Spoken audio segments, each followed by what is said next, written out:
সুনামগঞ্জ জেলা জামালগঞ্জ থানা। প্রিয় দর্শক দেখেন কি হাল অবস্থা, দেখেন সব পানির নিচে ডুবে গেছে।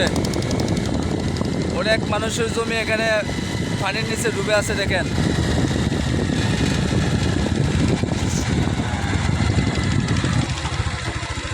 এই যে একজন কৃষক ভাইয়ের কাছে আমরা আসছি।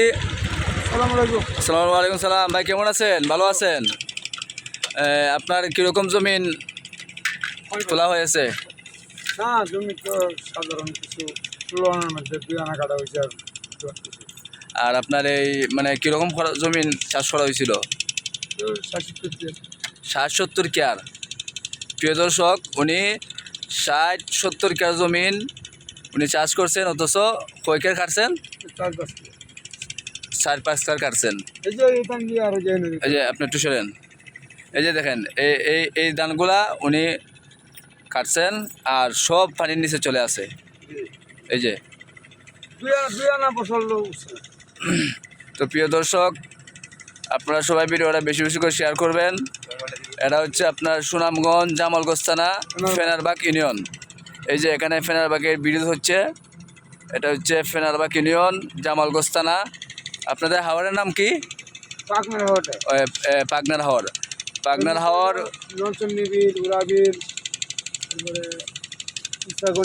তো আপনারা ভিডিওটা বেশি বেশি করে শেয়ার করবেন, যাতে করে এই সরকারের কাছ থেকে এই সুনামগঞ্জবাসী জামালগঞ্জবাসী যাতে সহযোগিতা পায়। প্রিয় দর্শক, যদি আপনাদের আমাদের জন্য মায়া থাকে তাহলে আমাদের চ্যানেলটিকে সাবস্ক্রাইব করে আমাদের পাশে থাকবেন। আর ভিডিওটা না টেনে দেখতে থাকুন, সামনে আরও অনেক কিছু আছে। আমাদের সুনামগঞ্জবাসী বৃষ্টির জন্য তারা যেগুলো ধান উঠাইছিল এগুলো শুকাইতে পারতেছে না, অনেক কষ্ট করতেছে। তাদের জন্য আপনারা দোয়া করবেন আর ভিডিওটা দেখতে থাকুন।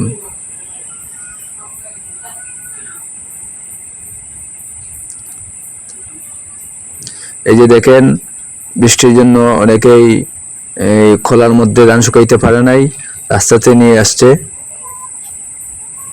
দেখেন হাওরের মধ্যে অনেকে ধান রেখেছে। আমাদের সুনামগঞ্জবাসী এবং জামালগঞ্জবাসী তারা অনেক কষ্ট করতেছে। দেখেন রাস্তার মধ্যে ধান শুকাইতেছে।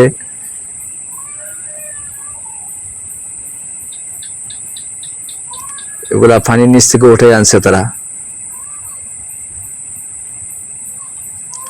সবাই ভিডিওটা বেশি বেশি করে শেয়ার করবেন, যাতে করে আমাদের সরকারের কাছ থেকে আমাদের সুনামগঞ্জবাসী এবং জামালগঞ্জ উপজেলার যে কৃষক ভাইয়েরা আছে তারা যেন সরকারের কাছ থেকে সাহায্য পায়, সহযোগিতা পায়। আপনারা ভিডিওটা বেশি বেশি করে শেয়ার করবেন।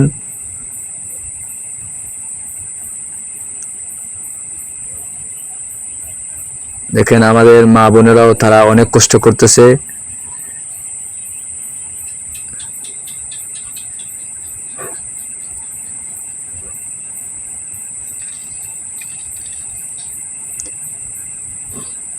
এই যে ধানগুলা দেখতেছেন, এগুলো অনেক কষ্ট করে কৃষক ভাইয়েরা পানির নিচ থেকে তারা কেটে কেটে এনেছে, এই রাস্তার মধ্যে শুকাইতেছে। দেখেন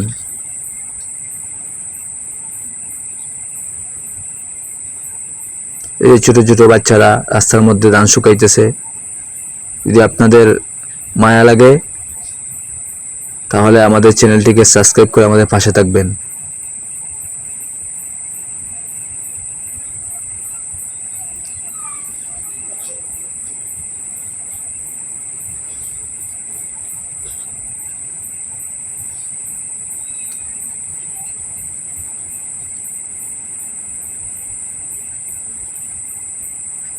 বিশেষ করে আমাদের সুনামগঞ্জ এবং জামালগঞ্জবাসীর জন্য আপনারা দোয়া করবেন। কৃষকের অবস্থা অনেক ভয়াবহ অবস্থা।